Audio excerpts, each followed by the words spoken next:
Hi, everybody. Thank you all for being here. Let me pull up my presentation real quick. All right, yeah. Thank you so much, Kyla and Liz, for introducing me. Thank you again for coming by. It's really an honor to see so many people here today, and a lot of them that have helped me get to where I am today, so thank you again for that. For those of you who don't know me, my name is Looney. I'm a knitter, I'm a printer, and I'm a lover of yarn. I'm a graduating senior here at SCAD, and I have a focus on fine art. When I started to kind of think about what I wanted to do for my senior work, I really looked inward. I've always been a fan of journaling and investigating my own thoughts, and so particularly once that pandemic isolation hit, I figured this was a perfect time to focus on this. For me, I wanted to focus, or I kind of came to this idea of cognitive distortions, which are irrational thought patterns that can permeate one's perception of reality or the kind of the way that they interact with the world. And so something like imposter syndrome, or even when a friend sends you or doesn't respond to a text and you kind of think that they hate you, those are sort of examples of them. These are a little bit oversimplified versions of them, but this sort of thinking has been with me for pretty much my entire life. I've never really known what it's like not to overthink, but naturally I wanted to channel this energy into something positive and into creation. Partially for myself, to help kind of assess the feelings that I have, but also to foster a connection and a conversation with anyone that wants to interact with my work. With my concept being so tied to my internal dialogue, I really wanted to investigate to how I got to this point mentally. So for the first half of my portfolio, I really used this space to investigate my upbringing. My mom was someone who suffered from mental illness, and it really made it tough for her to be really the best parent, and this caused a lot of strain on my family, but also on myself in particular. Because of this, I've kind of found that childhood photos are a little bittersweet. I don't think they capture the nuance behind the scenes, and that's really what kicked off the first half of this year's creation for me. I began this series that I called Happy Birthday as an exploration of printed images onto knit structures. I've always been drawn to knits. In particular, hand knitting was one of the first fiber arts I ever got into. And I actually grew up around knitting machines because my mom had a previous business knitting baby clothes. I really found that there was something powerful in finding a love with machine knitting, because actually it wasn't until I was about halfway through my machine knitting class that I even realized or remembered the connection that my mom had. So it was something that felt very organic to me. The fabric itself, because I get to construct it, holds a lot of power that commercially available fabric or paper that you normally screen print on has.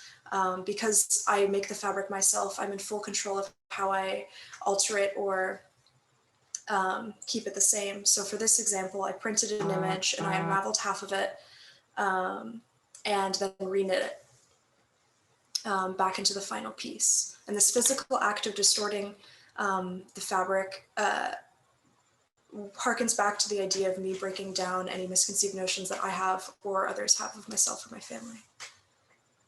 With this series, I kept exploring different ways of manipulating the fabric underneath the print to produce different results. This piece used a knitting technique where I knit independent sections of yarn and printed and unraveled it to obscure different portions of it. This work is really technical and forces me to do a lot of planning, and I actually found it really interesting to delve into what are normally sort of intense feelings for myself, but forces me to look at it in a more objective way and think about it more of how I can share this with somebody else instead of me focusing on it internally.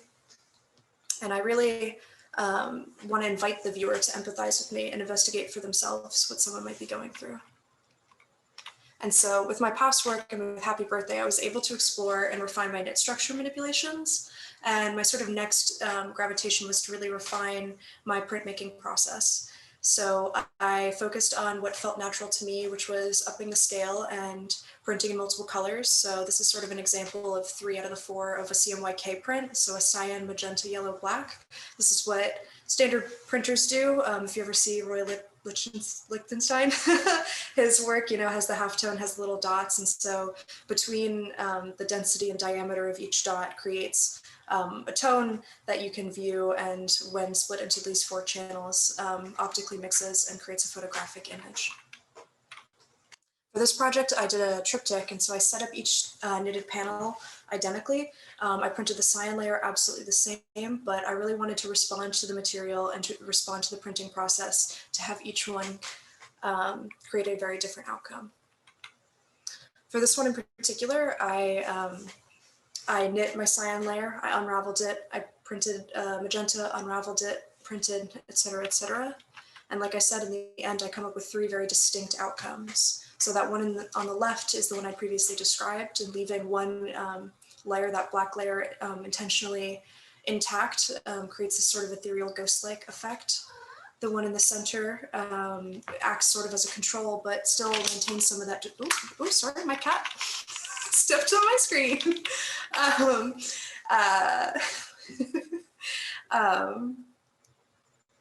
Yeah, so that center represents that, or it has some of the distortion from, sorry, I'm really thrown up. This has some of the distortion from the knit structure itself, and as well maintains a consistency throughout the piece. And the one on the right has an intentional misregistration. And so again, that these all sort of challenge the idea of what one image can convey, and that these are all the same elements, but are vastly different in just some minor tweaks. And I think that personally, that this glimpse into my past really helps contextualize the work that I make going forward in the second half of my portfolio. So what you just saw, again, was dealing a lot with more of how I got to my situation and the circumstances around my upbringing, whereas my second half of my portfolio really responds to myself and my relationship with my own identity. Again, I got really into journaling at this time, and I was focusing a lot on stream of consciousness writings. And so this is sort of the start of where I started incorporating those into my larger scale work. For myself and my tumultuous upbringing, it really altered my self-perception and really warped my sort of sense of self. And in this series, I use self-portraits to show that dismantling of my own notions of myself, and as well kind of how it feels to be me and with my brain. This work in particular uses, again, the halftone printing in just a single color. And so in this process, I printed my standard self-portrait, and then I also used the same image, but printed with a chemical that erodes part of the velvet. And so the plush pile of the velvet is taken away, and by being offset, it creates another ghost-like image and obscuring parts and retaining certain sections where the overlapping coexists within each image. These works are sort of intended to be sequential. They each kind of have their own life of its own. They are all based off the same image, but I really want to explain and show that progression the progression of instability, and as well the exploration of and looking into the dynamic of both being visible and invisible is something that mental illness is.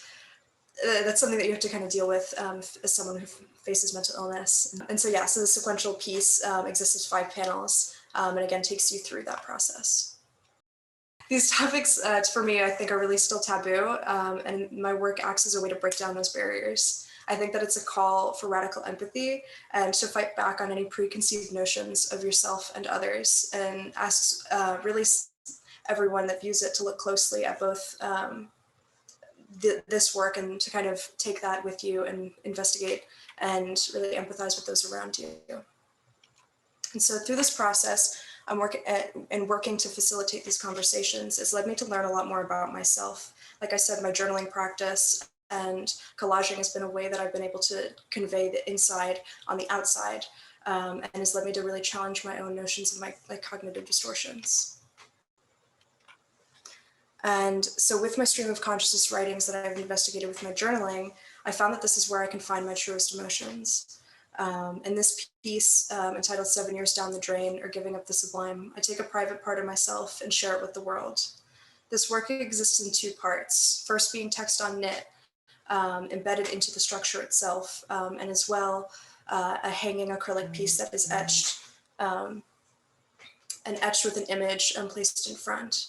The panel obscures the text, much like keeping a thought to oneself, and it's, in a way, it obscures the entire view of myself as a person. However, as you move around the piece, the text can be fully revealed. For me, the power comes from the viewer's choice to investigate, not my choice to share it. It's asking you to look and understand me as a person, as you should, I feel, with everyone you interact with. And I think this past year, we've all realized how important connection is. And I really hope that my work can be a way to facilitate that conversation, whether that's with me or with those around you. So with that, I'd like to say that if you'd like to continue the conversation, you can reach out to me on my Instagram through email, or you can always check out this work further on my website. Thank you again.